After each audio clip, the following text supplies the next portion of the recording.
আজকে একটু chicken dragon খেতে ইচ্ছা হচ্ছে, চলুন আপনাদের সাথে শেয়ার করি। আর এর আগেও বানিয়েছি, ভাবলাম আজকের রেসিপিটা আপনাদের সাথে শেয়ার করি।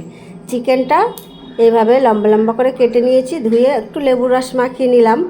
আর এর দিয়ে দেবো স্বাদ মতো লবণ, 1 চামচ সয়া সস, 1 চামচ চিলি সস, 1 চামচ টমেটো সস, আর একটু সামান্য গোলমরিচের গুঁড়ো, একটু আদা রসুন গ্রেট করা, আর একটু দিয়ে দিচ্ছি লাল লঙ্কা গুঁড়ো, 1 চামচ ময়দা দিয়ে খুব ভালোভাবে মিক্স করে নিয়েছি।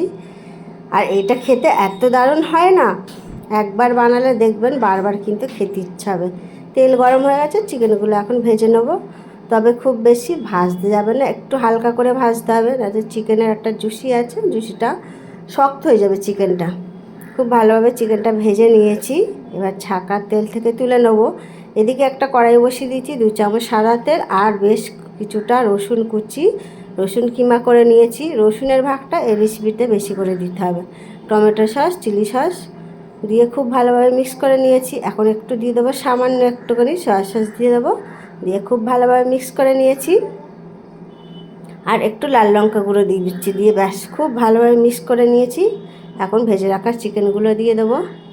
এই রান্নাটা এত খেতে ভালো হয় না, মনে হবে কি বলুন তো, খেয়েই যাই, এত দারুণ হয় খেতে। খুবই ভালো লাগে, যে চিকেন ভালোবাসবে না সেও কিন্তু খেয়ে নেবে, এত তাড়াতাড়ি হয়। দারুণ হয়েছে রান্নাটা, কিন্তু খেতে অসাধারণ। আমি তো অনেকটাই খেয়ে নিয়েছি, খুবই সুন্দর। এইভাবে বানালে দেখবেন চিকেন অন্যভাবে খেতে ইচ্ছা করবে না, দারুণ লাগে, খুব সুন্দর হয়েছে। চলুন ভিডিওটা শেষ করছি।